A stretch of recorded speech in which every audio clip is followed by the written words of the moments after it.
Hey everyone, welcome back to the channel. Today we're talking about Hacked by Appmazing.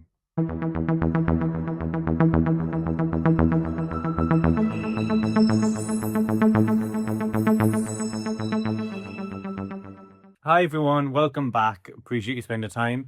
I was very kindly sent Hacked by the people at Appmazing. They reached out to us via Instagram and I've been playing around with it for the last few weeks after they sent it on. I was away on holiday, so I was able to spend some time sitting by the pool, watching the instructions, going through it all, which was really cool to get to go and then try it out a bit while I was away. One thing that I want to say off the bat that I was sent this, it's not something that I picked up myself, but it is something that I'm glad I have. It's something that I would have bought now that I've played around with it and gotten through it. So spoiler alert, it's something I really like. So if we were to go back over from the start, what is Hacked? Hacked is an app that has four main functions. There's a Bluetooth function, but really you want to have their ATC, which is a sort of Bluetooth remote control thumb tip for all that sort of stuff to work, which I don't have, so I just kind of skip past all that stuff. But just to say there's some very cool things that you can do with that. But the main things that I've been messing around with are the peak function, the control function, and also there's a function that is called screen mirroring, but it's almost like a redirect on a spectator's phone. So what is it? You get a sort of custom URL like you can get in a lot of apps these days. But with that, you can have a sort of Wikipedia-like page, and people do searches, and you can peek what they searched. And also, you can have a prediction on one phone based search for something, and the predictions match. So there are some apps that exist like that. There's obviously Inject and Wikitest and all these other ones out there. So how does it kind of stand out from the crowd? Well, one area it definitely stands out in is those Bluetooth functionalities, that you can do a lot of sort of stuff, inputting information secretly using the ATC, and I could really see that taking it to a whole new level. That ATC is £150 and the app itself is €150 and the app itself is €85. So that is quite a bit to keep in mind, that if you want to have that, it is a bit of an investment. For the app itself, what I found is that it's been 100% reliable for me. I've had no issues. It's never not worked. As long as I have internet and the person I'm performing for has internet, there's no issues. So you just want to keep that in mind. If you're in a hotel, I advise going on to Wi-Fi and those sort of things to make sure the internet works. But I've had absolutely no issues. One of the things I really like with this is that it doesn't have to match up. While with other apps like this, you might have a situation where someone does a search on one website and your prediction matches on the same website. But what I like with this is someone can do a search on Wikipedia, but your prediction is a Google image search results. And I think that sort of separation of that one step away really kind of adds an element to it that makes it just feel a bit more disconnected. Anything you can do to disconnect that is just mirroring what they're doing is, I think, an advantage. And I really like that with the sort of screen mirroring that you can do with it.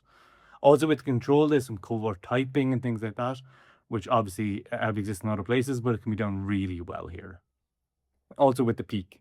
The peak functionality, you can have it on your phone, and there's some great tips and tricks taught on how to make it look like your phone was never in play by getting a peek of your phone while taking out a Sharpie. And they go through how to do this in multiple pockets, which is really nice. And also, if you've any sort of smart band or smartwatch, you can get push notifications to your watch and get it. And it works on those really cheap sort of band ones that you can just get on Amazon for quite cheap. And you can even just have that panned in your hand and get your peaks that way. And that's worked really well. Some things that I've had some little things that I'm not really sure about. There's a vibration when you get the peak comes through, or when any of the sort of the control things or some of the other things that go on with the redirections on your phone, where it sort of vibrates 3 times that you know that you have it and the peak is ready. You can't turn that off. So for example, if you want to do a thing where you go onto your fake Wikipedia page on a phone, put it down, go onto another phone, have someone search. If it's two spectators' phones, there's no issues. But if you use your own phone, your phone will vibrate.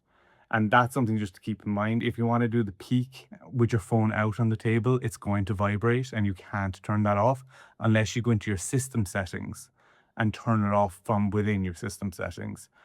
Your actual overall vibrations, there is a workaround with that, but there's no way within the app to say I don't want vibrations when the peak comes through. It just happens all the time.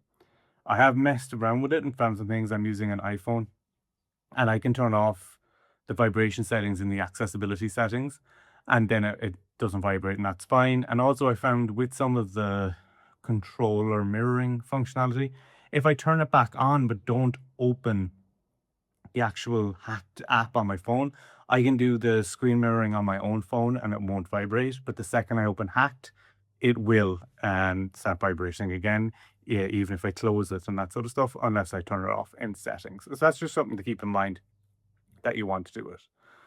For the sort of investment, it is €85. It's quite a lot, but that's kind of how apps are. Seems to be well maintained. I know this has been out for a bit of time now.